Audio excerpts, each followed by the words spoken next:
Les think tanks, normalement, ce sont des étudiants, des universités sans étudiants. Nous, l'IRIS, on est un think tank, mais on a également des étudiants dans plusieurs diplômes.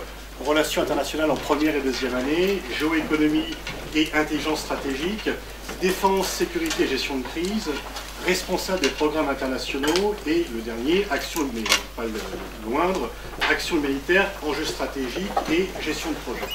Il y a maintenant environ 2000 étudiants qui sont passés par ici, qui généralement en ont gardé plutôt un bon souvenir et donc qui restent en contact avec nous.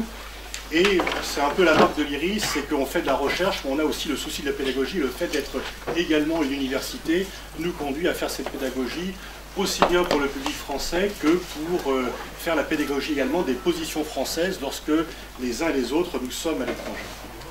Bismarck disait que les relations internationales c'est simple. Dans un système à 5 puissances, il faut être 3 contre 2. Depuis, le monde a plutôt évolué, c'est devenu beaucoup plus compliqué, 200 États, une multiplicité d'acteurs internationaux, ONG, firmes multinationales, collectivités locales, médias, opinion publique, individus, etc. C'est donc beaucoup plus difficile, bien sûr. Et la difficulté supplémentaire, c'est qu'à la rente de situation que la France était fabriquée elle-même dans un monde bipolaire, il faut maintenant réinventer un nouveau rôle dans le monde apolaire que tu as toi-même conceptualisé. Ministre des Affaires étrangères, il faut être à la fois pompier et architecte, conceptualiser et réagir aux crises, être dans l'urgence, mais également garder une vision de long terme, être dans la stratégie, mais aussi dans la gestion de la maison Quai d'Orsay, la réforme, et notamment les réformes importantes qui ont été initiées depuis 2 ans, avec un changement à la fois de portage, de dénomination, mais surtout de portage, de rôle et de méthode de travail du ministère des Affaires étrangères. Tout ceci, bien sûr, fait que le temps est court et je suis d'autant plus reconnaissant, que tu aies pris sur ce temps court pour venir parler à nos étudiants et avoir un débat avec eux, ce qui montre également que tu as le souci également de la pédagogie et d'expliquer aux Français, aux jeunes Français, ce que doit être l'attitude à avoir par rapport à la mondialisation et quelle place la France peut y trouver. Merci Laurent. Merci beaucoup. Eh bien, je vais essayer de remplir le contrat. Monsieur le directeur, mon cher Pascal, mesdames et messieurs, si je comprends bien, les enseignants-chercheurs, les étudiantes et les étudiants de l'IRISU.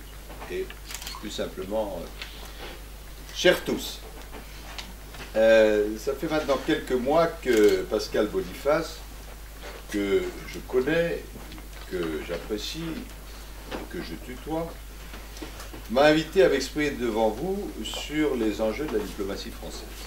Et je veux la remercier parce que c'est vrai que de temps en temps, conceptualiser les choses pour essayer de les expliquer, c'est utile. Il faut être dans l'action et aussi dans la réflexion. Je voudrais saisir cette occasion, avant d'aborder mon propos proprement dit, pour témoigner mon soutien à votre institution. Et comme il vient d'être excellemment dit, je comprends qu'elle a la particularité de regrouper un centre de recherche, l'IRIS, et un lieu d'enseignement qui délivre des diplômes, l'IRIS-SUP. Je ne sais pas s'il y a d'autres exemples dans les think tanks françaises, en tout cas spécialisées en relations internationales, de pratiquer ainsi. Je pense que vous devez être à peu près les seuls. Et c'est dommage, parce que pour les étudiants qui sont formés chaque année dans votre école, la proximité d'un centre de recherche d'excellence reconnue, c'est un atout. Et réciproquement, ce modèle, je crois, est une des clés de votre réputation internationale, puisqu'il y a pas mal d'étudiants étrangers, et il y en a ici, donc double salut à eux. J'en viens au sujet de notre conférence. On m'a indiqué que le sujet de cette année pour l'épreuve écrite de philosophie à l'École normale supérieure, maison que j'ai bien connue et aimée, avait fait parler de lui dans la presse et sur les réseaux sociaux parce que ce sujet était assez laconique et il tenait en un mot expliquer. Point. Et le sujet que Pascal m'a assigné aujourd'hui, les enjeux de la diplomatie française, s'en rapprochent. Sobre sur la forme et vaste sur le fond. Et sans entrer dans ce que j'ai compris de l'étranger être une querelle française, je dirais imperatoria britas.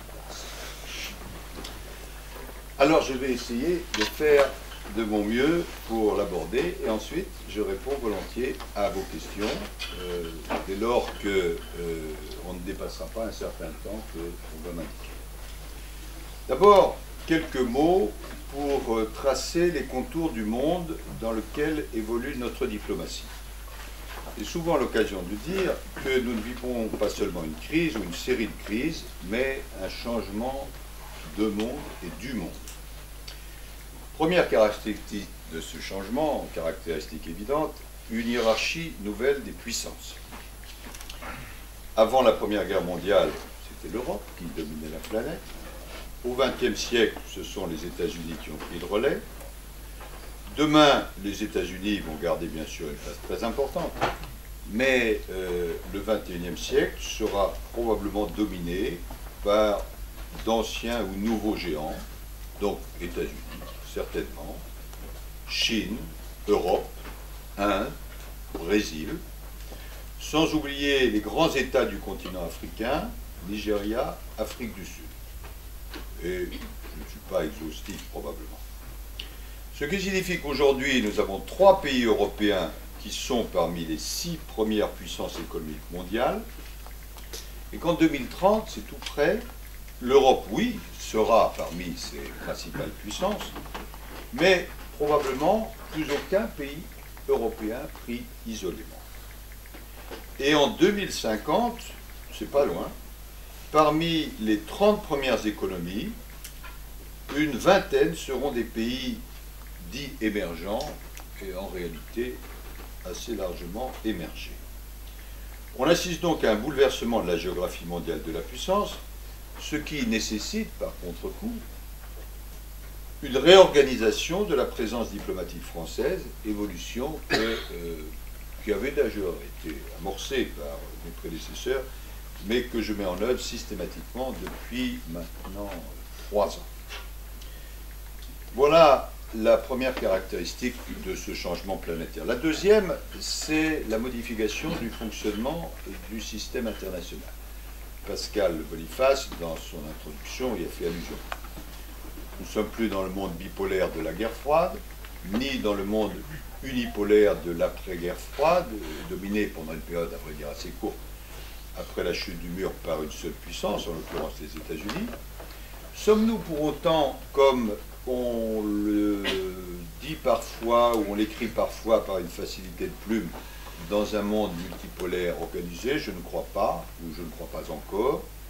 Nous sommes dans un monde que je qualifie plutôt d'apolaire, où il faut des formules pour être retenu de zéro polaire, même s'il existe des pays manifestement beaucoup plus influents que d'autres. Mais je dis apolaire ou zéro polaire parce que ce que je constate, c'est qu'aucune puissance ou alliance de puissance ne peut à elle seule résoudre l'ensemble des crises auxquelles la planète est confrontée, ce qui est différent des périodes précédentes. Et la volonté politique de mon pays, c'est d'agir pour faciliter l'émergence d'un monde multipolaire organisé qui soit régulé par le droit, mais ce but est encore loin d'être atteint, et on le constate notamment, je vais prendre des exemples, dans les difficultés persistantes de la communauté internationale face aux crises. Aujourd'hui, on peut penser, sans être limitatif, à la Syrie ou à la Libye. À cette dépolarisation du monde s'ajoute une autre évolution majeure que j'appelle la dispersion de la puissance. Ni les acteurs non étatiques, ni les groupes armés autonomes ne constituent de nouveaux venus dans le système international. Mais si on ajoute Daesh, Boko Haram, AQMI et quelques autres, le défi lancé aux États, aux frontières, aux organisations internationales, au système westphalien dans son ensemble, a atteint dans la période récente une ampleur sans précédent. Et à ces éléments tragiques, il faudrait en ajouter d'autres qui, eux, ne le sont pas, et qu'a cité votre directeur sur les grandes organisations, sur les multinationales, bref, des acteurs qui auparavant n'intervenaient pas et n'étaient pas pris en compte. Nombre d'États en Afrique et au Moyen-Orient s'affaiblissent, leur autorité politique est sapée par des problèmes économiques, par l'affirmation d'identités séparées, par des guerres civiles, sans que ces États connaissent pour autant un effondrement complet, et ils deviennent alors la proie de groupes armés et de réseaux transnationaux. Nous avons des exemples de cela qui montrent que la dispersion de la puissance est évidemment beaucoup plus forte qu'auparavant. Et je pense que la prise de Mossoul en Irak par Daesh en juin 2014 reste l'une des expressions spectaculaires de ce phénomène. Et pour suivre l'actualité, vous savez que malheureusement d'autres expressions spectaculaires du même phénomène risquent de se produire dans les semaines qui viennent. Donc, dépolarisation du monde, dispersion de la puissance, la conjugaison de toutes ces tendances conduit à une situation globale que je résumerai volontiers ainsi, et qui définit le défi qui est posé aux architectes de la politique étrangère. Il y a davantage de forces à contrôler et il y a moins de forces pour les contrôler. Ce constat contribue à expliquer que le monde actuel, qui à certains égards est post-westphalien, est un univers de turbulences, de menaces, d'instabilité, qui suscite dans l'opinion un légitime sentiment d'inquiétude. Ce monde chaotique, ce monde assez nouveau, eh bien, rien ne serait pire pour un pays comme la France que dans cette situation de se laisser balloter au gré des événements sans avoir un cadre d'action qui soit le plus clair et le plus cohérent possible. C'est pourquoi, en accord avec le président de la République, j'ai fixé à notre diplomatie 4 priorités. Et à chaque fois que nous avons des décisions de politique étrangère à prendre, c'est à cette boussole des 4 priorités que nous nous référons. Alors, je voudrais dire quelques mots sur chacune d'elles. D'abord, la paix et la sécurité. C'est l'objectif premier. Face à l'accumulation des dangers et des crises sécuritaires de toutes sortes, la France est et doit être une puissance de sécurité et de paix. La paix, à l'évidence, ne signifie pas le pacifisme, ni la sécurité, la neutralité, d'où telle ou telle intervention militaire, lorsque nous la jugeons à la fois indispensable, possible et conforme au droit international. Ce fut le cas au Mali et en Centrafrique en 2013, intervention destinée à éviter à ces États un basculement dans le chaos et à restaurer leur sécurité. C'est le cas aujourd'hui dans la bande saharo-sahélienne et une neutralisation d'un dirigeant très important des terroristes sera annoncée dans quelques minutes, avec depuis août les 3000 hommes de l'opération Barkhane déployés pour empêcher que cette zone ne devienne un sanctuaire du djihado-terrorisme.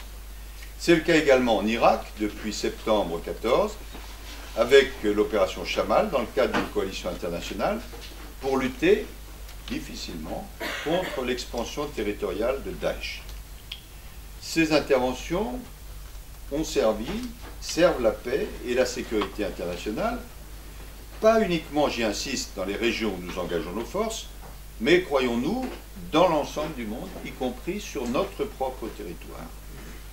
Car n'oublions pas que les terroristes qui agissent dans ces zones ne connaissent pas les frontières, et n'oublions pas non plus que dans le monde actuel, se replier ne signifie pas ou plus se protéger.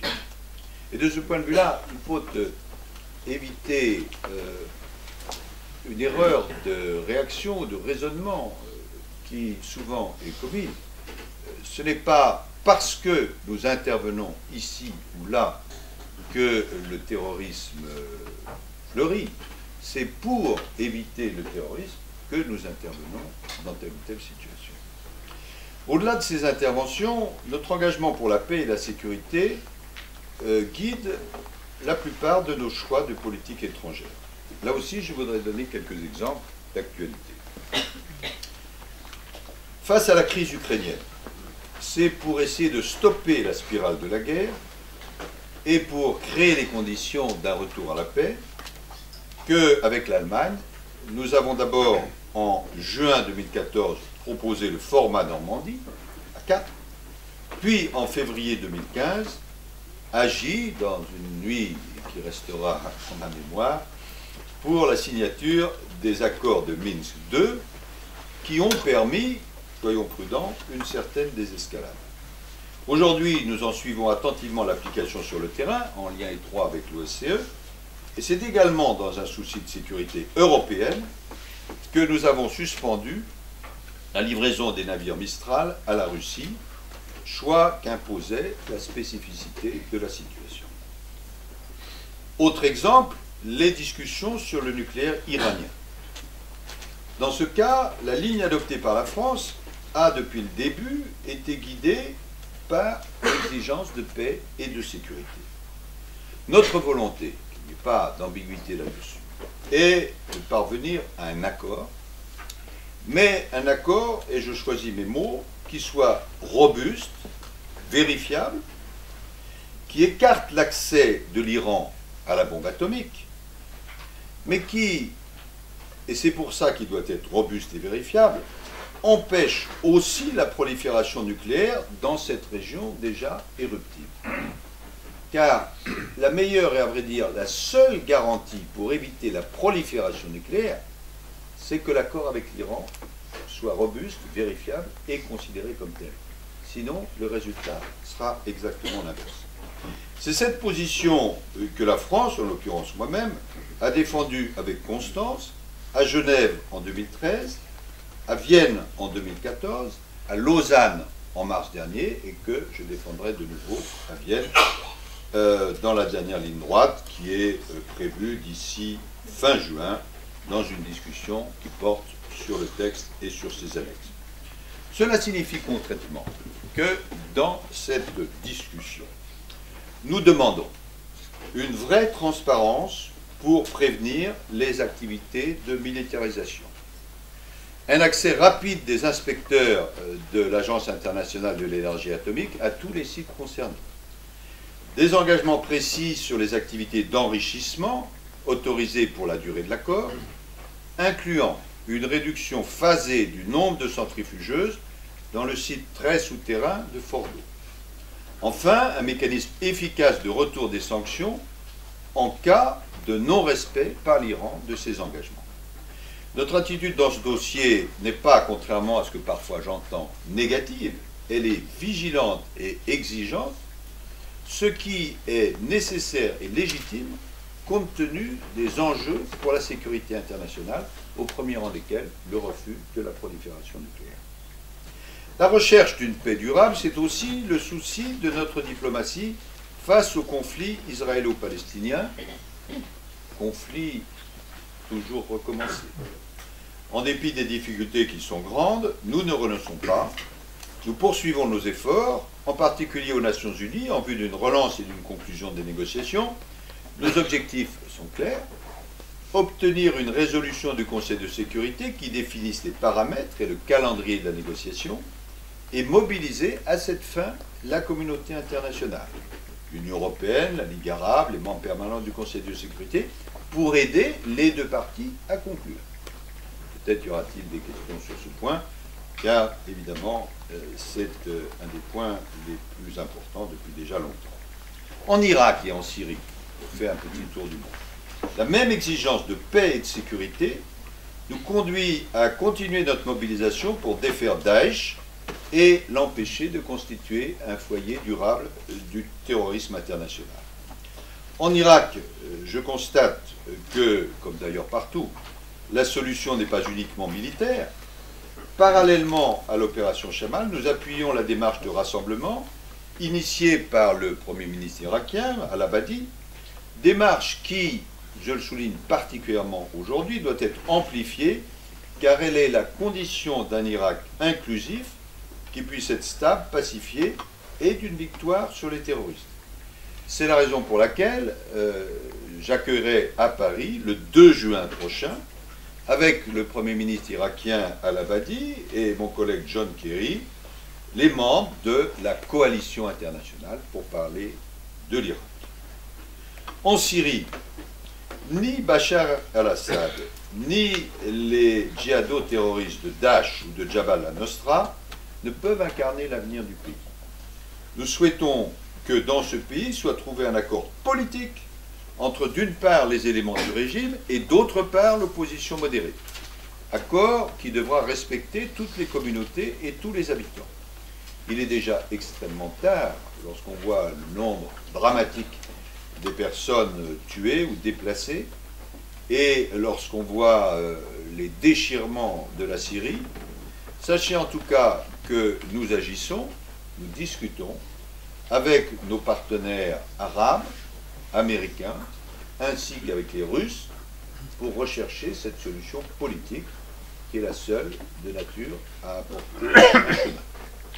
Enfin, et je ne veux pas multiplier à l'excès ces exemples, ces efforts diplomatiques pour la paix et la sécurité, nous les menons également en Afrique, en Libye, qui est un sujet d'inquiétude majeur, sur laquelle, personnellement, j'avais alerté la communauté internationale dès 2012 ou 2013.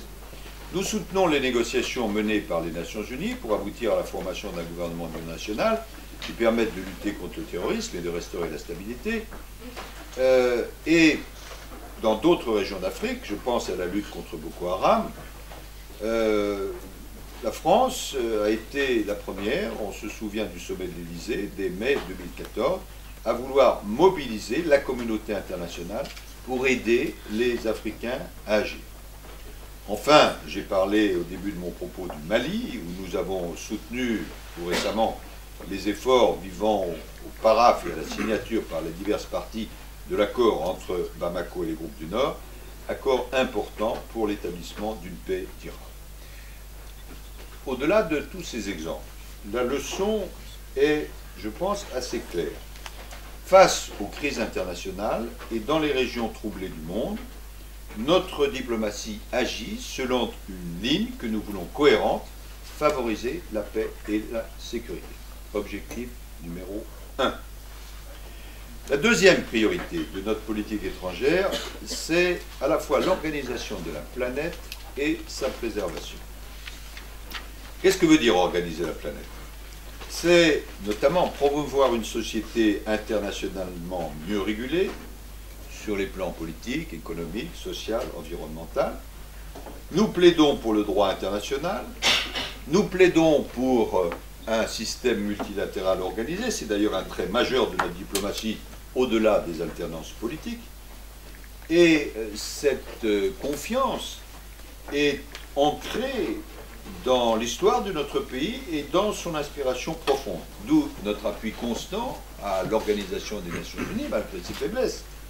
70 ans après leur création, malgré les insuffisances, les Nations Unies, pour nous, demeurent un lieu unique où la communauté internationale s'efforce de résoudre les crises, de faire respecter les droits de l'homme et le droit international humanitaire, de s'accorder sur une vision commune du développement et de l'avenir de la planète.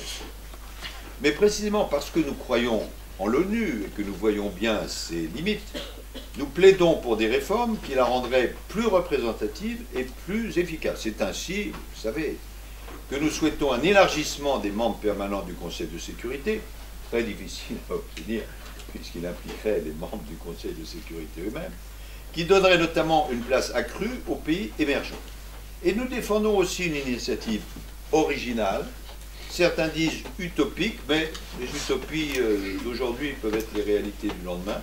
Nous proposons que les 5 membres permanents du Conseil de sécurité, dont nous-mêmes, suspendent volontairement leur utilisation du droit de veto en cas de crime de masse, afin, je songe au drame syrien, d'éviter une paralysie du Conseil qui a des conséquences dramatiques sur le terrain et des conséquences très lourdes sur la perception des Nations Unies et la confiance que beaucoup placent en elles. Organiser la planète, c'est aussi, bien sûr, poursuivre, malgré les contraintes budgétaires, notre mobilisation en faveur de l'aide au développement, comme nous l'avons fait par exemple, et de la solidarité pour lutter contre Ebola en Afrique de l'Ouest. Nous voulons donc une planète mieux organisée, mais nous voulons aussi une planète préservée. Et ce sera cette année, 2015, l'enjeu majeur de la diplomatie française, à vrai dire celui du quinquennat tout entier, et peut-être même celui du monde entier. Puisque vous savez qu'en décembre, la France va accueillir la 21e conférence des Nations Unies sur le changement climatique, qu'on appelle par son petit nom la COP 21, et ces COP, Conference of Parties, ont lieu chaque année, mais celle-ci revêt une importance particulière, puisque l'objectif qui lui est assigné, c'est de parvenir pour la première fois, il n'y a pas de précédent, à un accord universel, différencié, juridiquement contraignant, comme disent les formules, limitant l'élévation de la température moyenne de la planète à 2 degrés ou 1,5 degré par rapport au niveau pré-industriel. Pourquoi? Parce que, au-delà de ces seuils, et les travaux du GIEC l'ont démontré, l'humanité serait contrainte de vivre sur une planète climato-déréglée, avec des conséquences absolument cataclysmiques, une recrudescence des phénomènes climatiques extrêmes, comme les sécheresses ou les typhons, affectant notamment les pays déjà les plus vulnérables, la disparition de certains territoires habités en raison de l'élévation du niveau des mers. Je discutais hier avec mon collègue du Bangladesh, un tiers du Bangladesh condamné dans ces circonstances à disparaître, sans oublier les petits États insulaires du Pacifique, des effets dramatiques sur la santé publique et la sécurité alimentaire et la sécurité tout court, des coûts considérables pour nos économies, des menaces évidemment envers la paix, avec, revenons à des choses simples, des risques accrus de conflits pour les ressources rares et des mouvements massifs de population, source dans l'histoire de tensions sécuritaires majeures. Bref, ce qui est en jeu à travers cette COP21 de la fin novembre et du début décembre, c'est tout simplement notre capacité collective à habiter nous-mêmes et à léguer aux générations futures une planète qui demeure vivable. Et notre responsabilité collective est extrêmement grande parce que nous sommes, quels que soient nos âges, la première génération à prendre pleinement conscience de la gravité du problème, mais la dernière à pouvoir agir encore efficacement. C'est pourquoi la COP 21, que je présiderai, qui se tiendra dans moins de 200 jours, constitue une échéance cruciale pour notre avenir commun. La tâche est extrêmement complexe. Il s'agit de mettre d'accord 195 pays, et en réalité 196 parties, puisqu'il y a l'Union européenne, sur des sujets majeurs qui engagent leur développement à long terme. Et mon rôle en tant que futur président de cette conférence, ce sera d'écouter chacun, de conserver un niveau élevé d'ambition, parce que sans accord ambitieux, la catastrophe se produirait, et en même temps de faire converger les points de vue et de faciliter les compromis. L'objectif, si on le résume, consiste à définir une trajectoire mondiale crédible de transition vers des économies moins carbonées. Et avec le président de la République, qui est extrêmement engagé sur cette question, et avec l'appui de tous mes collègues du gouvernement, je suis totalement mobilisé pour faciliter un succès, et dans tous les contacts que le président de la République ou moi-même avons avec l'ensemble des pays de la planète, la COP21 et son objectif sont toujours au centre de nos discussions. À cet égard, on me pose souvent la question, à quoi va-t-on reconnaître un succès de la COP21? Si c'est un échec, à mon avis, on le reconnaîtra assez vite. Mais ce que nous cherchons à construire, et cette vision est de plus en plus partagée, je l'ai encore constaté hier, avant-hier, à Berlin, où je co-présidais avec l'Allemagne le dialogue de Petersberg sur le climat, qui réunissait une quarantaine de ministres étrangers.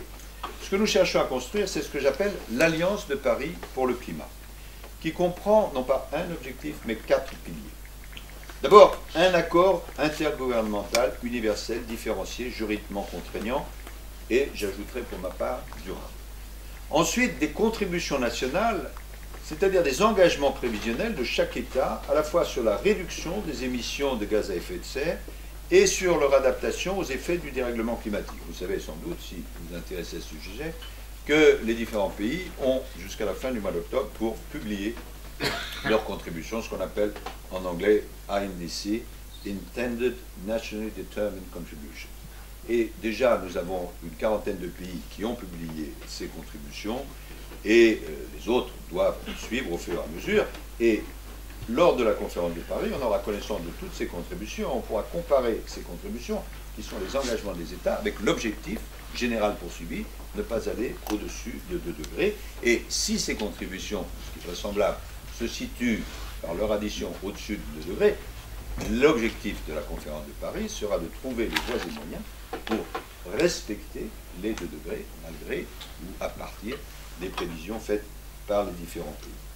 Troisièmement, il y aura un volet financier et technologique qui est absolument essentiel pour garantir l'efficacité et l'équité de l'accord, puisque lorsqu'on s'adresse en particulier aux pays pauvres, aux pays en développement, la plupart de leurs dirigeants disent « bon, c'est très bien, l'objectif, on est d'accord, mais où sont les financements, où sont les technologies ?» Et il faut évidemment arriver à les proposer et à les rassembler. Enfin, et ce sera une innovation par rapport aux négociations précédentes, il y aura ce qu'on appelle un agenda des solutions, c'est-à-dire que nous demanderons à de grandes villes, aux régions, aux entreprises, aux associations, à la société civile, d'apporter ce qu'elles peuvent dans la recherche de l'objectif des 2 degrés, et certains ou certaines d'entre elles prendront des engagements en ce sens.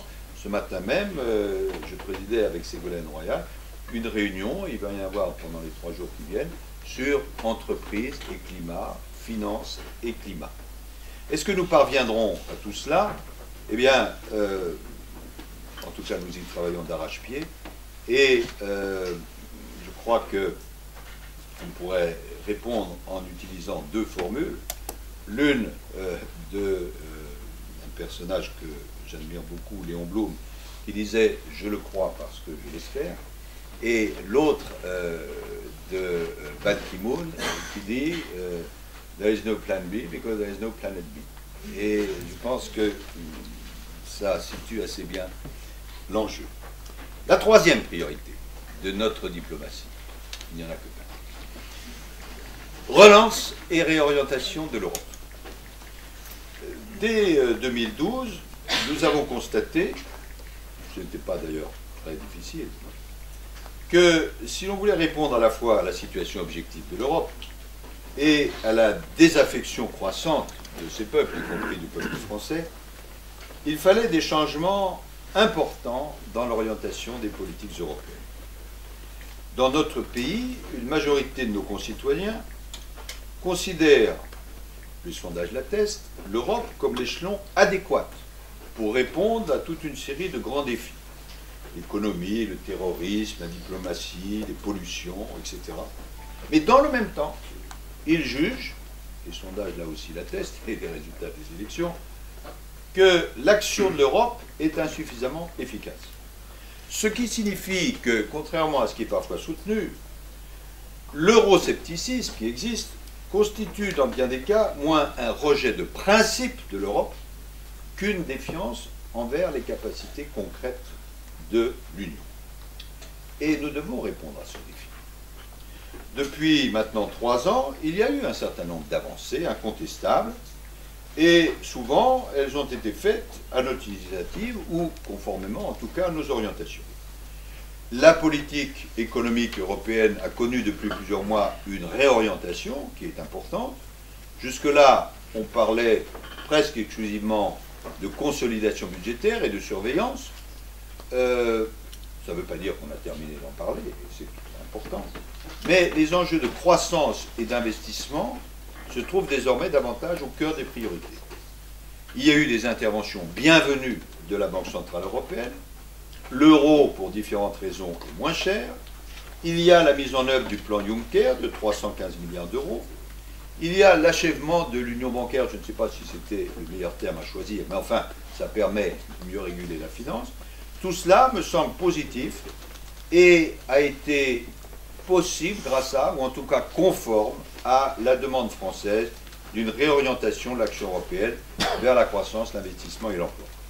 Mais ces avancées, disons-le, sont encore insuffisantes, elles sont peu perçues par l'opinion, et l'Union doit donc aller plus loin dans au moins 3 directions, et c'est là où notre diplomatie intervient. D'abord, il va falloir simplifier.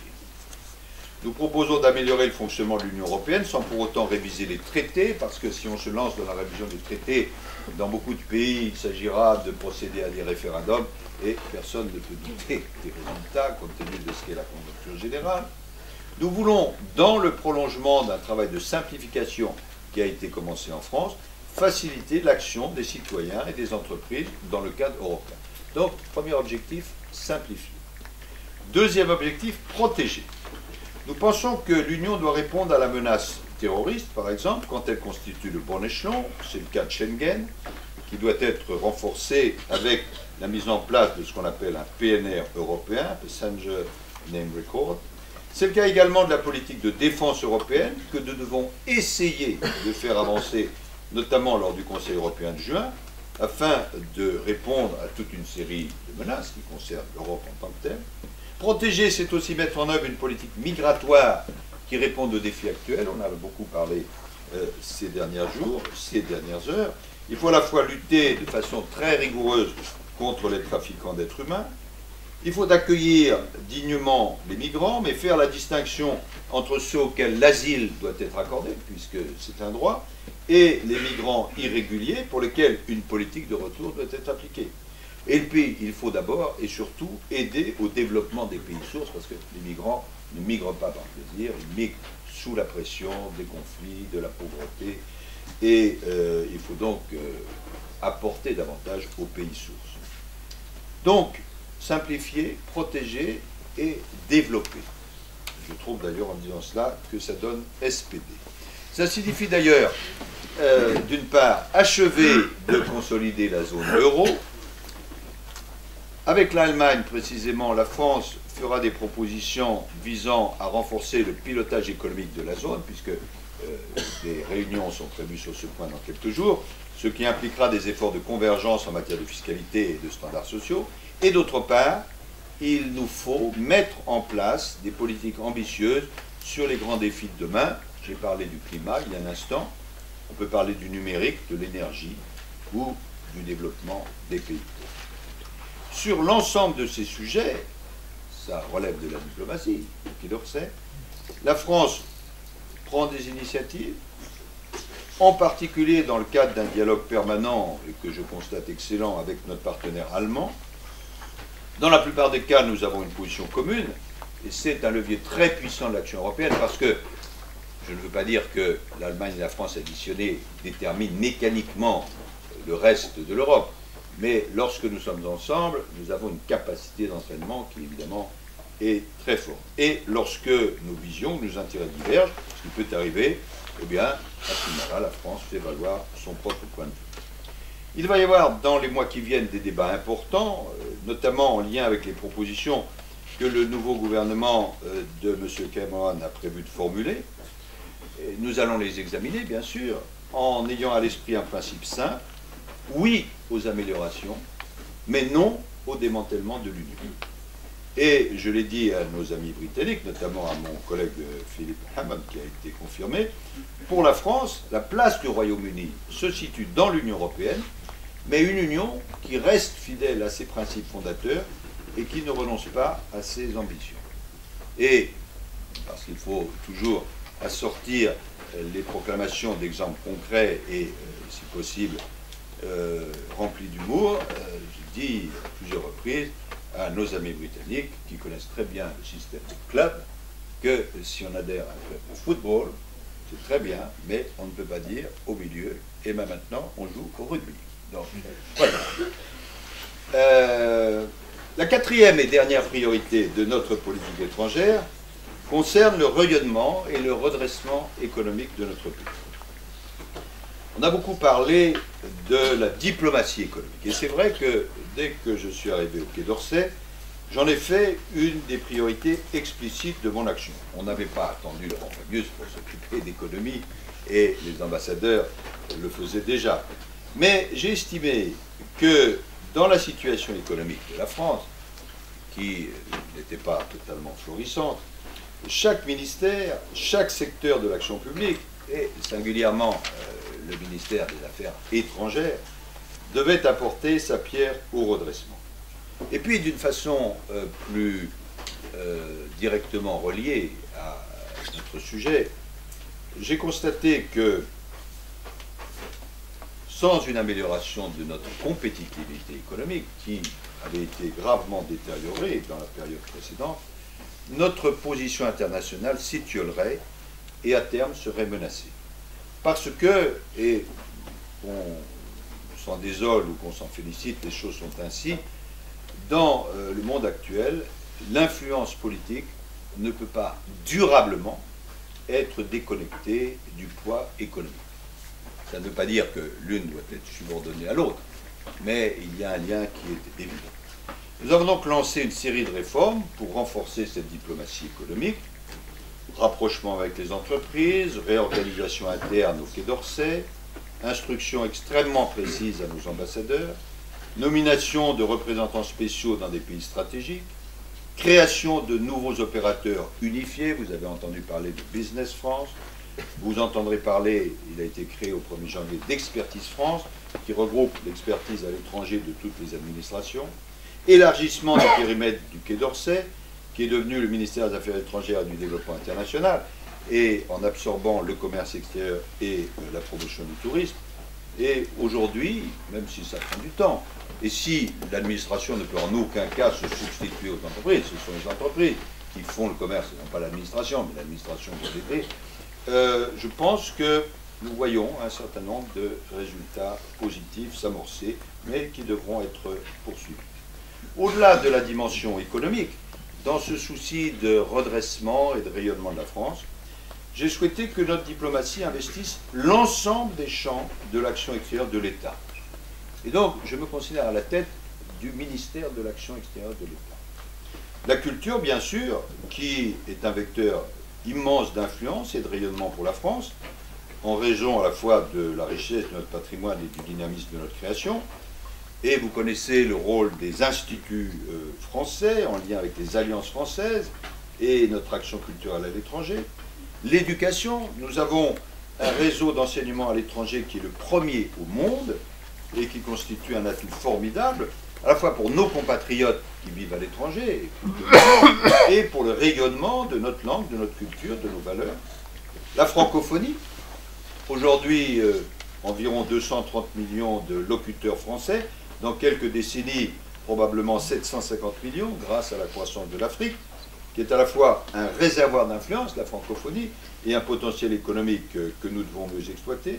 Et puis d'autres domaines, traditionnels ou nouveaux, traditionnels, la science, la recherche, absolument essentielle, nouveaux pour le Quai d'Orsay, mais c'est cette nouveauté qui m'a surpris, le sport, qui est un élément, pas Pascal Boniface que je dirais ça, qui a écrit le littré du sport, mais c'est vrai que quand je vais au Japon, si j'y vais avec Teddy Riner, ça dit plus que parfois d'autres noms.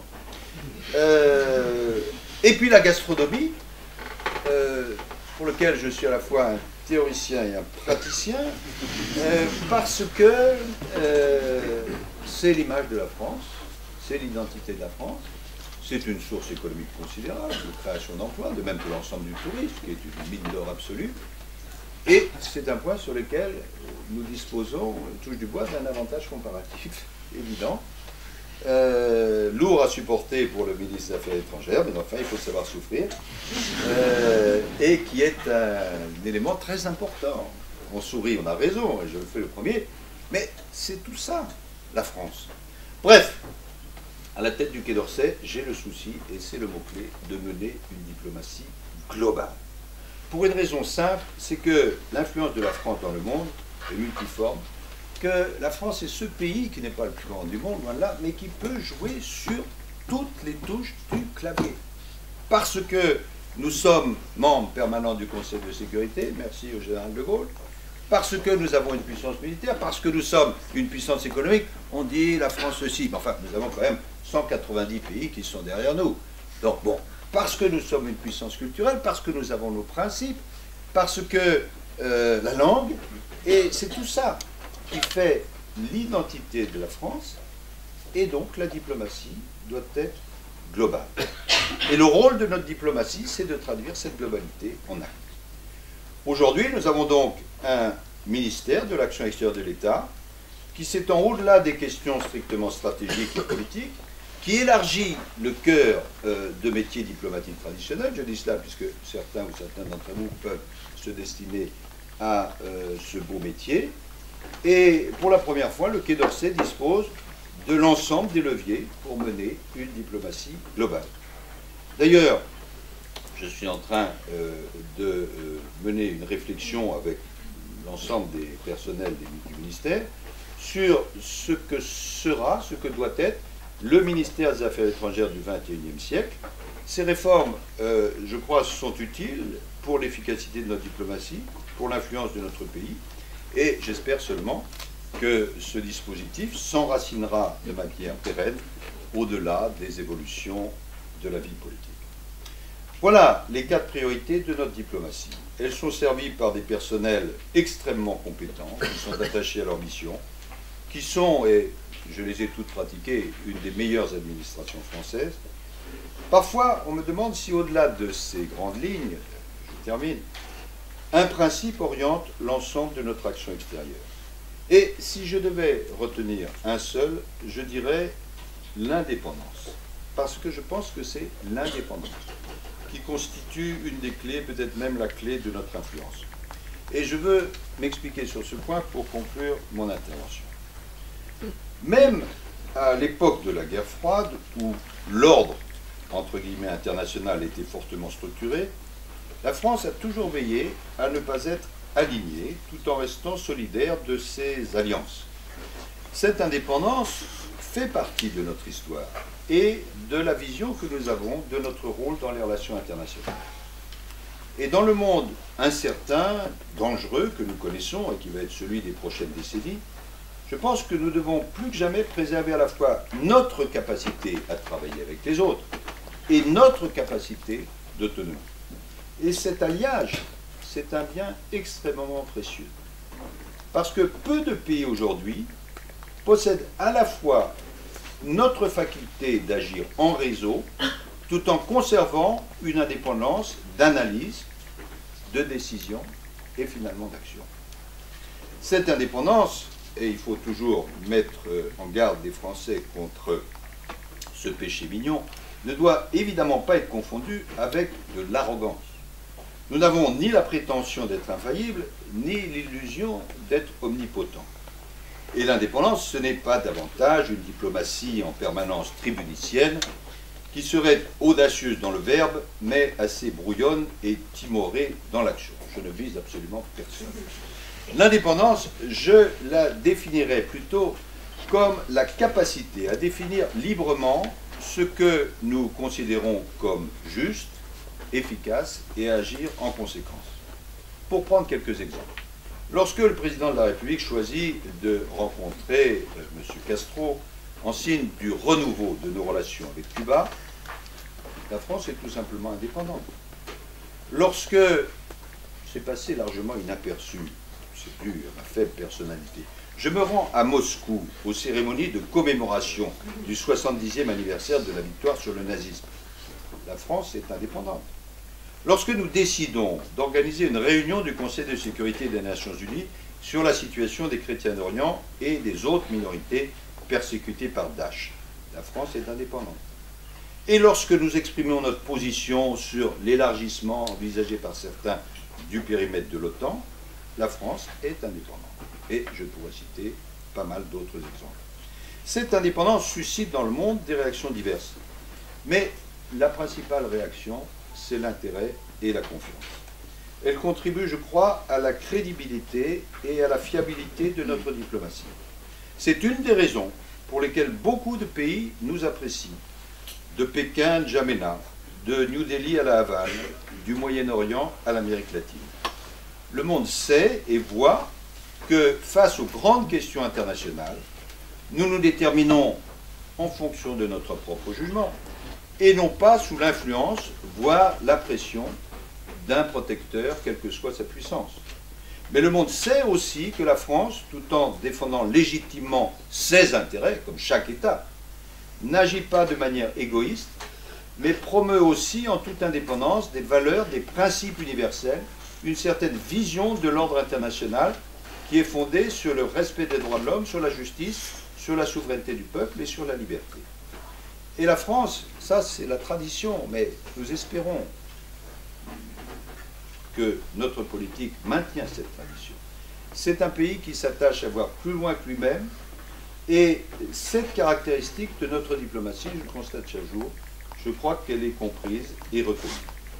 Bref, c'est en raison même de notre indépendance que nous sommes une nation qui est attendue et souvent écoutée.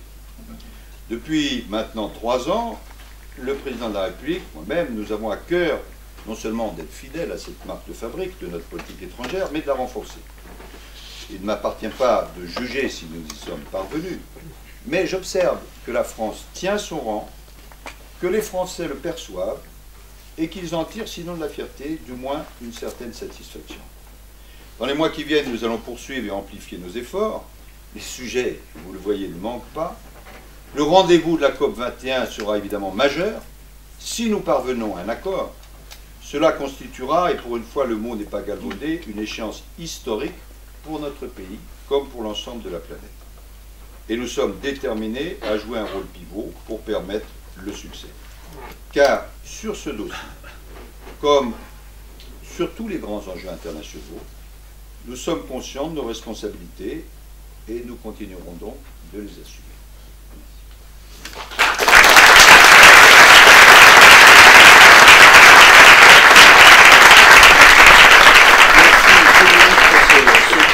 Effectivement, les sondages montrent que parmi les critères, l'action extérieure de la France est soutenue et c'est certainement l'une des politiques les plus populaires parmi nos concitoyens, y compris lorsque le reste des sondages l'est moins. Vous avez accepté de répondre aux questions des étudiants, c'est un peu un moment fort parce que à la pertinence de celle-ci, on va voir la qualité de la formation, on va voir si on a rempli notre mission. Il y a des micros qui sont à votre disposition, soyez à la hauteur.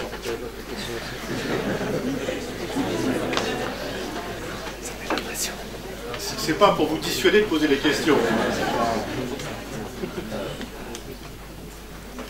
Monsieur le ministre, bonsoir. La question est la suivante. Pensez-vous qu'une éventuelle vente des missiles S-300 par la Russie à l'Iran puisse jouer sur la prolongation des sanctions européennes à l'égard de Moscou? Et selon vous, quels sont les risques de voir ces sanctions maintenues au vu du rapprochement entre Athènes et le Kremlin? Merci. Non, je pense que ce sont des questions différentes. Bon, la cession des missiles par la Russie à l'Iran a été expliquée par les autorités russes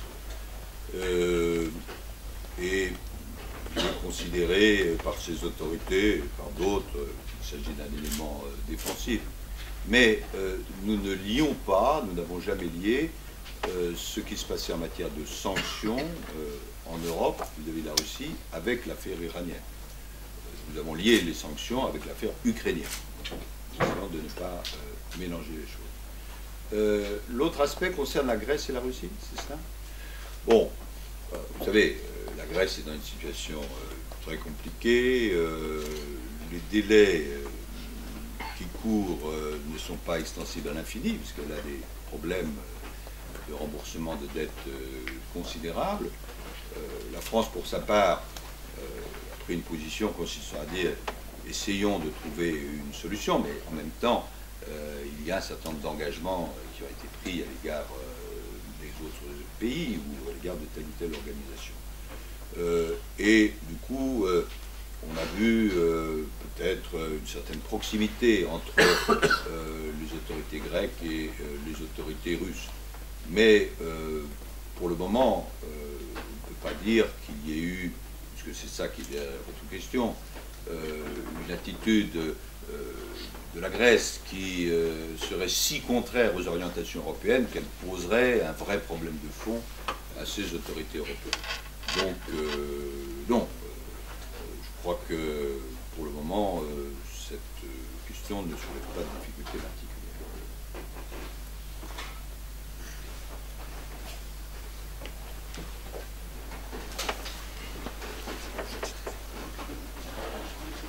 Bonjour. Bonjour.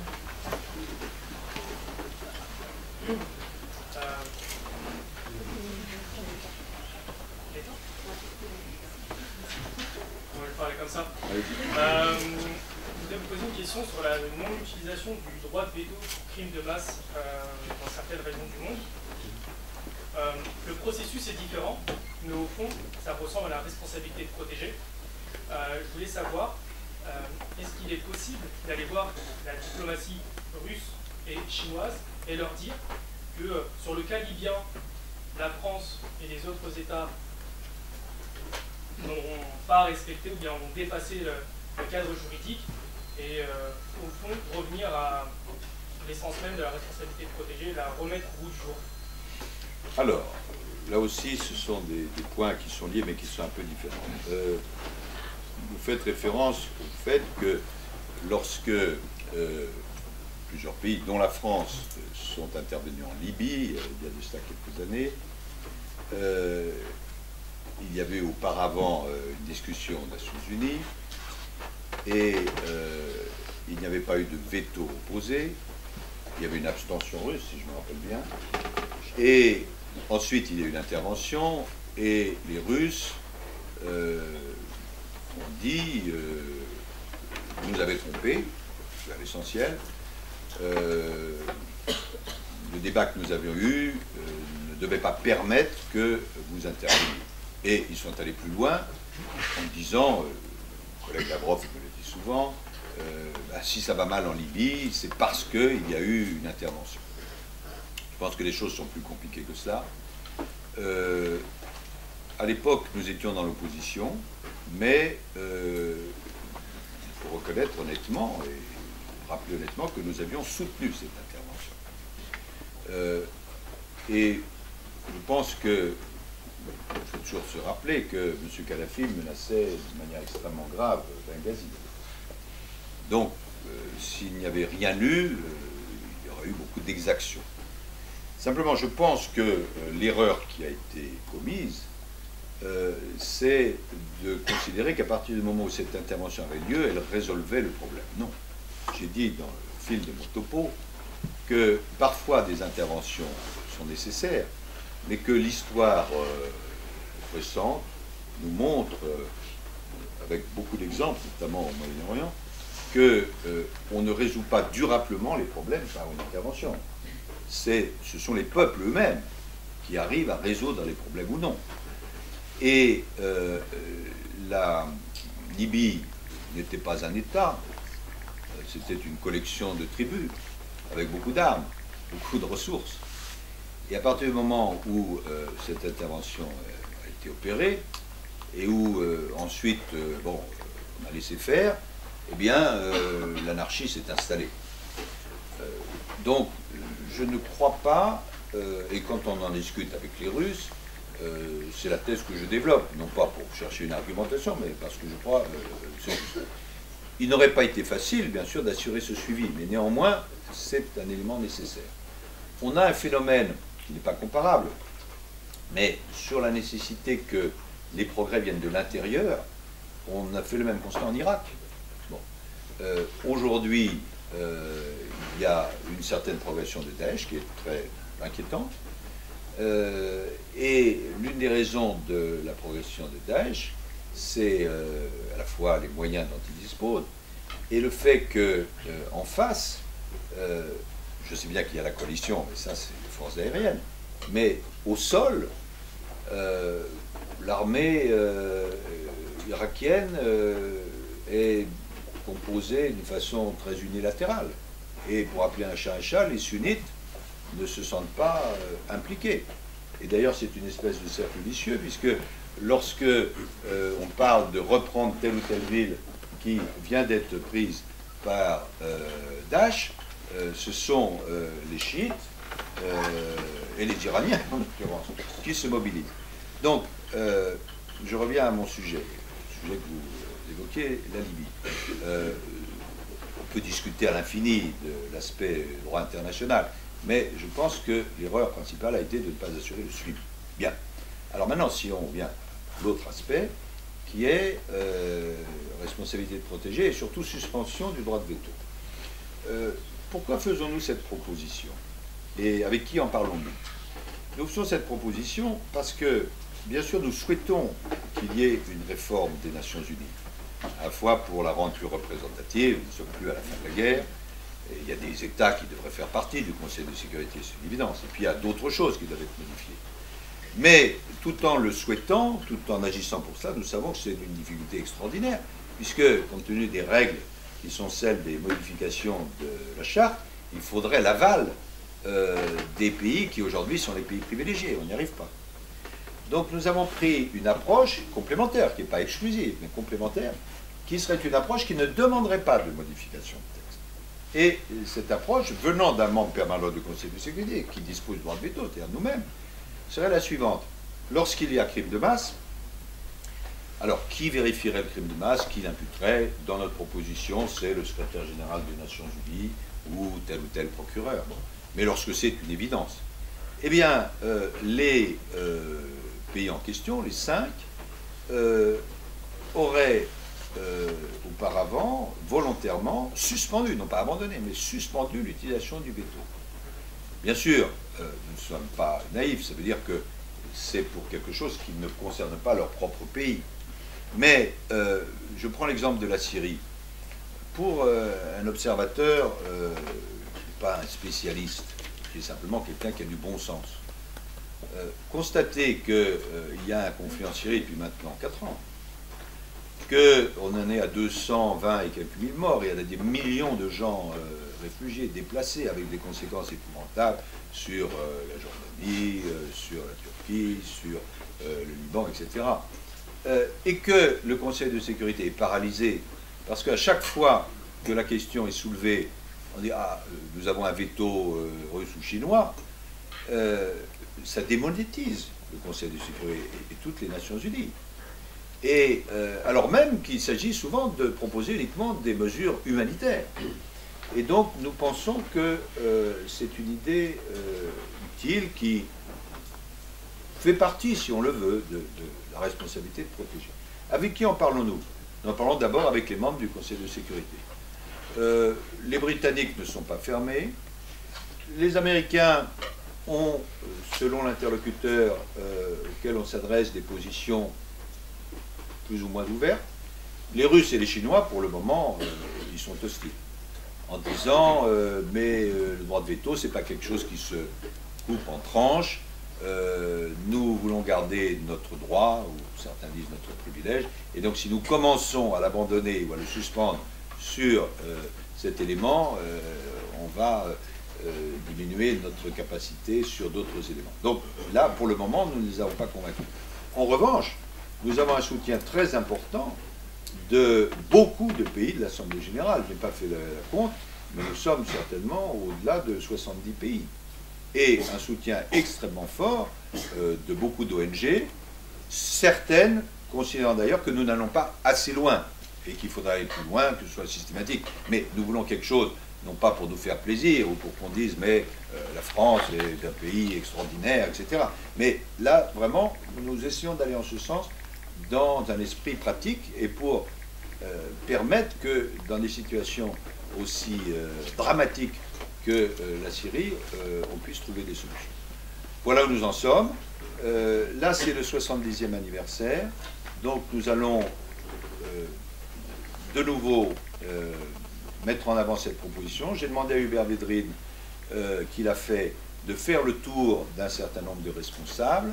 Nous avons des soutiens très importants, le soutien de Kofi Annan, le soutien de personnalités comme celle-ci. Et nous allons de nouveau saisir l'ensemble des membres des Nations Unies cette proposition à l'occasion du 70e anniversaire, c'est-à-dire au mois de septembre.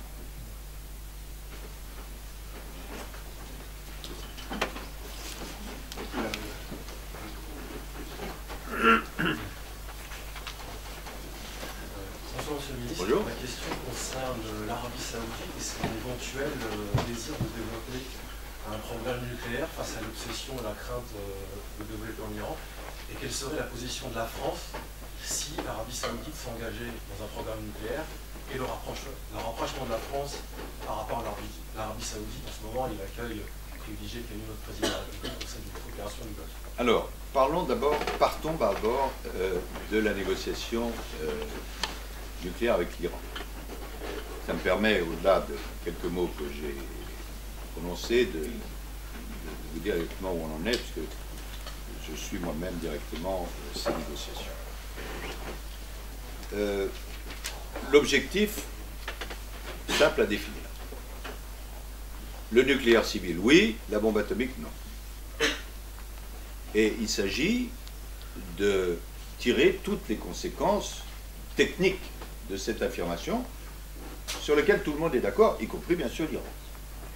Et dans l'accord, préaccord que nous avions passé en 2013, je crois que c'était en octobre ou en novembre 2013, je crois que ce préaccord a été publié, et j'avais fait inscrire comme première phrase, comme prologue de notre préaccord, une phrase qui d'ailleurs avait été prononcée, je ne sais pas si c'est par Khamenei ou par Rouhani, qui disait, donc les Iraniens, under no circumstances, Iran will never seek nor possess any nuclear weapon. Et ça, c'est la position et l'objectif. Bien. Alors ensuite, il faut rentrer dans le détail pour traiter toute une série de sujets. Qu'est-ce qu'on fait des centrifugeuses, et quel type de centrifugeuses, et combien? Quels sites? Arak, Fordo, Natanz. Quel volume et stock d'uranium? Quel pourcentage, puisque vous savez qu'au-delà d'un certain pourcentage, on peut aller facilement vers l'utilisation nucléaire militaire, alors qu'à des pourcentages faibles, là, la limite est fixée à 3,67, je crois, on ne peut pas y aller.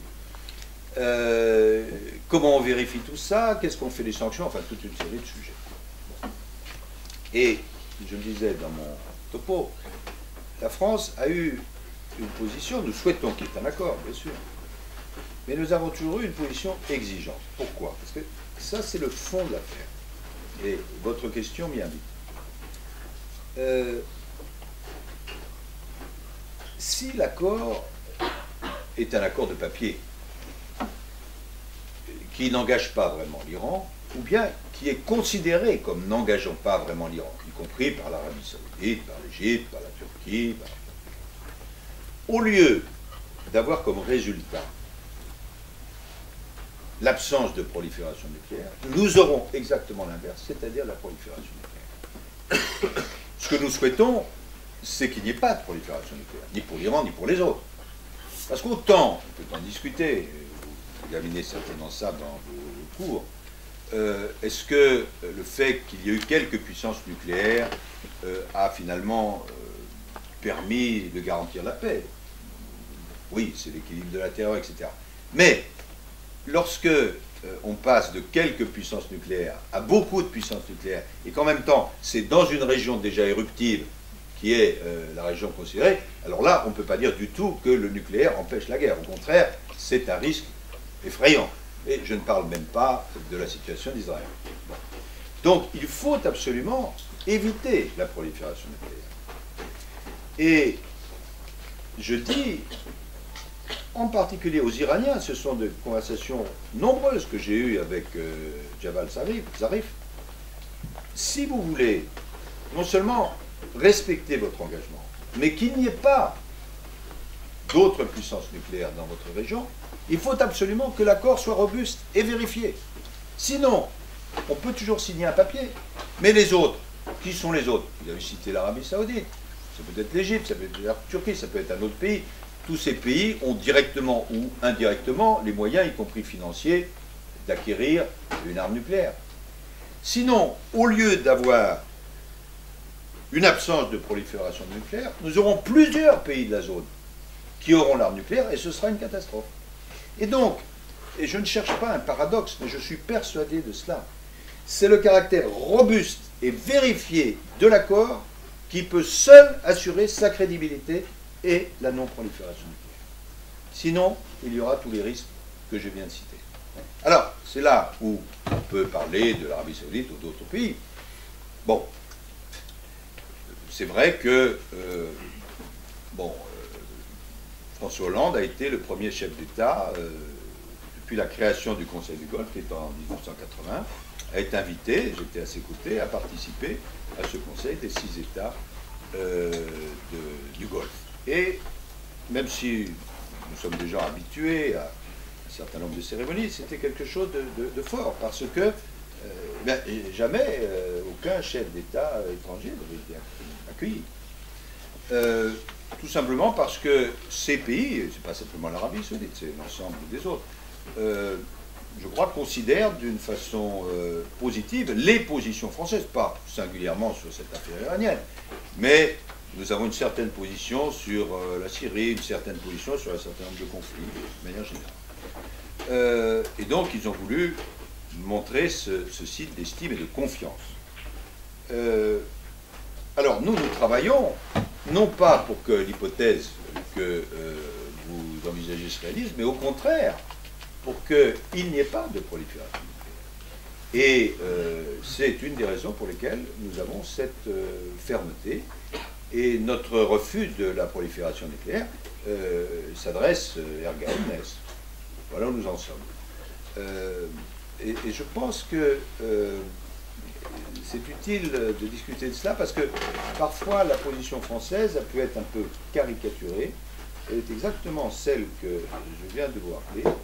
Oui, il y a un accord, mais pour qu'il soit vraiment crédible, il faut qu'il soit robuste et vérifié. Et là, ce sont les discussions que nous avons maintenant jusqu'au 30 juin, qui sont des discussions extrêmement précises. Oui ou non, pourra-t-on vérifier les sites? Il y a des engagements qui sont pris, mais il faut qu'on puisse vérifier les sites, sinon non. Qu'est-ce qui se passera à Fordo? Fordo, vous savez, c'est extrêmement enterré, donc très difficile à percevoir. Normalement, dans l'état précédent de l'accord, il y a quelques centrifugeuses qui sont restées à Fordo, mais qui ne sont pas censées être mises en application, en activité, alors il faut éviter qu'elles le soient. D'autre part, quid des sanctions? Si on lève les sanctions, est-ce qu'on lève tout de suite? Quel type de sanctions? Et qu'est-ce qui se passe si l'Iran ne remplit pas ses engagements? Combien de temps dispose-t-on pour vérifier? Actuellement, dans le texte qui a été soumis, c'est 24 jours, mais en 24 jours, vous trouvez beaucoup de choses qui peuvent disparaître, et pas uniquement par inadvertance. Voilà. Et tout cela est contenu dans les textes et dans les annexes. Hein, parce que, vous savez, c'est comme dans les contrats d'assurance, il faut tout lire, surtout quand on écrit. Et la discussion très pointue a lieu entre nos négociateurs, mon adjoint, mon collaborateur qui est directeur des affaires politiques, un certain nombre de gens du CEA, etc., qui sont très compétents, pour définir exactement quel doit être le texte et les annexes. Et j'espère qu'au 30 juin, nous aurons pu parvenir à un accord, mais, je le répète, un accord robuste, vérifiable, parce que c'est seulement celui-là qui pourra garantir la non-prolifération. Peut-être le temps d'une dernière question. Oui, avant, je voulais vous dire, parce que depuis la nouvelle est tombée, je regardais ça, que je ne veux pas introduire le suspense, c'est que on m'a fait savoir il y a quelque temps que les forces spéciales françaises avaient neutralisé, comme on dit, un terroriste qui s'appelle Abdelkrib le Touareg, qui est le principal dirigeant d'AQMI au Mali, et qui a été impliqué dans l'assassinat de Germano, dans plusieurs prises d'otages, notamment les 4 d'Arlit, et responsable présumé de l'assassinat des 2 journalistes de RFI à Kidal en novembre 2013. Et donc, cette nouvelle vient de tomber, et il faut avoir à l'esprit que la France a la mémoire longue. Monsieur le ministre, bonjour. On va faire ça. Pour rester dans la même région, vous avez parlé un peu plus tôt d'un accord politique que vous soutenez entre le gouvernement syrien et l'opposition modérée. On a parlé aussi un peu plus tôt du rapport entre la France et l'Arabie Saoudite et de la France et du Qatar. L'Arabie Saoudite a réussi à rassembler une coalition avec le Qatar et la Turquie pour créer une armée de l'ouverture en Syrie. Est-ce que la France pourrait changer sa politique pour soutenir cette intervention militaire, logistiquement, par le renseignement, qui permettrait de combattre Daesh et le gouvernement syrien qui ne montre pas de signes d'ouverture par rapport à l'opposition, et surtout qui ferait une opposition sunnite, contrairement à ce que vous avez dit par rapport à l'Irak, et qui serait peut-être logique étant donné l'intervention française en Irak. Alors, je voudrais, c'est peut-être la dernière question, saisir votre question, dont je vous remercie, pour expliquer quelle est la logique de la position française, puisque c'est une remarque générale que je fais pour vous, étudiants, professeurs, elle va de soi. Il en est de la politique étrangère comme des autres domaines de la politique. Un gouvernement n'arrive pas le matin à son bureau en disant « qu'est-ce qu'on va pouvoir inventer aujourd'hui pour ennuyer nos concitoyens ?» Ce n'est pas quand même le réflexe immédiat. Bon, c'est vrai dans tous les secteurs de l'activité gouvernementale. Alors, dans le secteur de la diplomatique, bien sûr, il y a toute une série de crises qui surviennent et par rapport auxquelles il faut réagir. Mais à la fois par tempérament personnel, et puis parce qu'on m'a fait l'honneur de me confier cette tâche, et je l'ai dit en commençant, j'essaye toujours de rattacher notre action à une certaine intelligibilité, à un certain nombre de principes. Bien sûr, on pourra trouver ici ou là des contradictions, on ne peut pas non plus idéaliser les choses, et bon, Jaurès disait très bien, il y a l'idéal, il faut se rapprocher de l'idéal, et il y a le réel, quoi. On le sait. Mais nous essayons quand même d'être aussi cohérents que possible. Alors, dans l'affaire syrienne, un certain nombre de gens, en France ou ailleurs, se disent, mais écoutez, bien sûr, M. Bachar el-Assad est un dictateur. Bien sûr, à partir d'un conflit qui était extrêmement localisé, on l'a oublié, mais tout a commencé avec la révolte d'une poignée de jeunes dans une petite ville de Syrie. Et les choses ont été traitées de telle manière qu'aujourd'hui, ça fait 4 ans qu'il y a la guerre, il y a 200 et quelques milliers de morts, et c'est une catastrophe absolue. Et puis, ajoutons, passant l'utilisation à plusieurs reprises de l'arme chimique, qui ont fait qualifier M. Bachar el-Assad par M. Ban Ki-moon, qui n'est pas un excité, de criminel contre l'humanité. Certains peuvent se dire, oui, très bien, bon, Bachar el-Assad est un dictateur, enfin les dictateurs, il y en a tellement dans le monde. L'ennemi principal, c'est Daesh, ce sont des terroristes. Donc, bon, vous les Français, vous dites, pas Bachar el-Assad, mais enfin, à choisir, il y en a peut-être un qui est moins pire que d'autres. J'entends de temps en temps ce raisonnement. Je pense que c'est une erreur. Une erreur.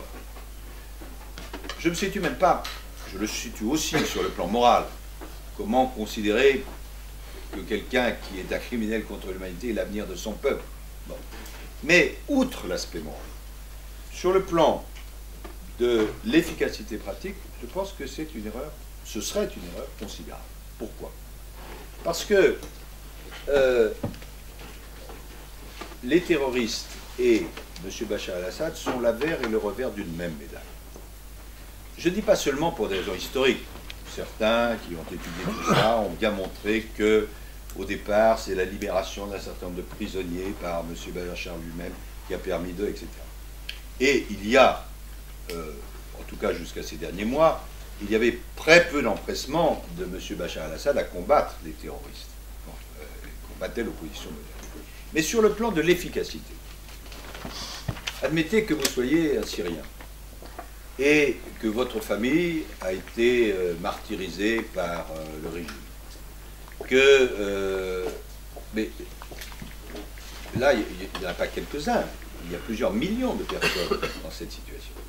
Si une puissance comme la France dit l'avenir de la Syrie, c'est M. Bachar el-Assad, à ce moment-là, ça pousse dans les bras des terroristes des millions et des millions de personnes qui se disent bah, écoutez, moi je ne veux pas de celui qui a éradiqué mon peuple, et donc, même si ce ne sont pas mes idées, eh bien, il faut que j'aille avec ceux qui le combattent. Donc, non seulement pour des raisons morales, mais pour des raisons d'efficacité politique, nous disons que, bien sûr, il faut combattre Daesh, mais il ne faut pas donner comme perspective que M. Bachar el-Assad va être l'avenir de son peuple. Alors vous me dites, oui, mais qu'est-ce qu'on fait? La position française est de dire que la solution politique, après je viendrai au militaire, puisque vous m'intéressez sur le militaire, et qu'il faut rechercher une solution très difficile, mais il faut aussi se fixer des objectifs, même difficiles, quand ils sont souhaitables. C'est une alliance entre certains éléments du régime et l'opposition modérée. Comment définit-on l'opposition modérée? C'est celle qui accepte que la diversité des communautés puisse coexister en Syrie et qu'il y ait l'intégrité syrienne. C'est-à-dire une place à la fois pour les différentes communautés, les chrétiens, les alawites, etc., pour tout le monde. Pourquoi disons-nous cela? Parce que il est très important que ce qui reste d'État en Syrie ne s'effondre pas. Sinon, on va avoir la situation qu'on a connue en Irak il y a quelques années. Or, qui forme les piliers de ce qui reste de l'État syrien? Ben, des éléments du régime. Alors, la grande difficulté, c'est que tant que M. Bachar el-Assad est très puissant, ses soutiens hésitent à le quitter. Ils hésitent d'autant plus à le quitter que lorsqu'il pressent que tel ou tel va le quitter, en général, il arrive un accident à sa famille. Et donc, que c'est très compliqué. Mais, et puis, l'opposition modérée peut avoir des réticences, elle en avait, elle en a moins, vis-à-vis de gens qui ont travaillé avec le régime. Je ne dis pas de gens qui ont massivement du sang sur les mains, des gens qui étaient sous le soutien du régime. Mais tout de même, logiquement, et la logique et l'efficacité doit être importante dans cette affaire, et sur ce point nous sommes d'accord avec les pays que vous avez cités, avec les Américains et avec les Russes. Il faut trouver un accord entre les uns et les autres. Après, ce sera à la diplomatie de voir quels sont les calendriers, comment se fait le départ, etc. Bon, ça, ce sont des éléments qu'on peut discuter. Mais l'objectif politique. Alors maintenant, le militaire. En ce moment, M. Bachar el-Assad est en train de s'affaiblir. Le problème, c'est que, et il tient, d'après ce que nous disent nos services, essentiellement par des éléments étrangers et surtout par l'élément Hezbollah. Bon. Il faut que... Et il s'affaiblit. Et il s'affaiblit au profit de qui? Au profit de Daesh et de Jabhat al-Nusra. Et évidemment, ça c'est très dangereux parce que c'est là où je vous disais l'avers et le revers d'une même médaille. Si l'affaiblissement de l'un et le renforcement de l'autre, qu'est-ce qu'on a obtenu? Rien du tout. Et donc c'est le moment ou jamais de pousser la solution du rassemblement. Très compliqué, bien sûr, mais à laquelle il faut arriver à rallier certains qui auraient peut-être des visions différentes. Mais il faut savoir aussi faire des compromis. Est-ce que c'est exactement le point de vue de la Turquie? Est-ce que c'est exactement le point de vue de l'Arabie Saoudite? Est-ce que c'est exactement le point de vue du Qatar? Est-ce que c'est exactement le point de vue de la Russie? J'en sais rien. Et est-ce que c'est exactement le point de vue de la France? Nous aurions préféré au départ que ce soit l'opposition modérée, mais il faut aussi faire à partir du réel. Et donc nous travaillons en ce sens. Après, sur le plan militaire, je ne vais pas entrer dans tel ou tel détail que je n'ai pas révélé ici, mais nous n'avons pas adopté la même attitude en ce qui concerne l'Irak et en ce qui concerne la Syrie. En Irak, nous avons envoyé dans la coalition nos avions parce que nous considérions qu'il y avait un gouvernement légitime et que tout le problème était que la population irakienne se rassemble pour soutenir ce gouvernement et combattre Daesh. Nous avons en ce moment des difficultés. Vous avez vu que Daesh progresse et que le contre-coup ou la contre-offensive qui est demandée, elle est demandée essentiellement aux chiites. Mais si on rentre dans une opposition chiite-sunnite, on ne va pas s'en sortir. Nous voulons que le gouvernement et la pratique en Irak soient inclusifs. C'est-à-dire que ce soit à la fois les chiites, les sunnites, les kurdes ou telle communauté. Et lorsque je vais réunir le 2 juin la coalition, c'est bien ce langage qu'on va tenir. M. Abadi a été nommé pour cela. Au départ, un certain nombre de réformes ont été faites. Maintenant, c'est plus compliqué. Et bon, mais la situation en Irak n'est pas celle de la Syrie. Et nous ne sommes pas engagés en Syrie sur le plan militaire parce que nous nous sommes dit, et nous avons dit, si nous prenons position militairement contre M. Bachar al-Assad, mais que la nature ayant horreur du vide, c'est Daesh et Jabhat al-Nusra qui en profitent, qu'est-ce que nous aurons obtenu? Rien. Donc, nous faisons différentes choses, ne pas entrer dans les détails, mais nous le faisons sur le terrain politique et nous poussons à ce que tout le monde discute avec tout le monde. Et par ailleurs, il y a des initiatives qui sont prises par les Américains, par les Turcs, par les Jordaniens, par d'autres, le système qu'on appelle Train and Equip, et il y a un certain nombre d'opérations qui sont menées. Voilà, alors c'est assez complexe, mais vous savez, pour dénouer des situations compliquées, c'est pas un slogan qui va dénouer ça. Mais je pense que c'est intéressant de faire tout ce détour, parce que ça vous montre, si vous voulez, qu'à partir d'un principe, il faut d'abord voir si ce principe a une application sur le terrain, pour éviter d'être uniquement dans l'idéal céleste, mais aussi, il ne faut pas non plus se laisser entraîner par des espèces de réactions pavloviennes. Nous devons avoir des idées maîtresses. Nous pouvons évoluer, bien sûr, avec le temps, ça nous arrive à tous, et heureusement, mais la ligne que nous avons choisie nous paraît vraiment la ligne juste. Il y a donc des négociateurs venus, en particulier M. Mistura, qui voit les uns et les autres. Il y a l'action qu'on peut mener sur le terrain, il y a l'action diplomatique, il y a ce qui est connu, il y a ce qui est moins connu, et on espère que tout ça va converger. Voilà où nous en sommes. Bien, merci Monsieur le Ministre, on est arrivé à la fin de cette conférence. Merci du temps supplémentaire que vous avez accordé. Vous avez montré en fait que le réalisme et l'ambition ne sont pas incompatibles, et au contraire qu'il faut les mêler pour lutter contre le déclinisme qui est trop souvent le fait des commentateurs de la politique française, et le fait que nous avons encore un rôle important à jouer dans un monde beaucoup plus incertain et compliqué qu'auparavant. Merci beaucoup. Merci à vous.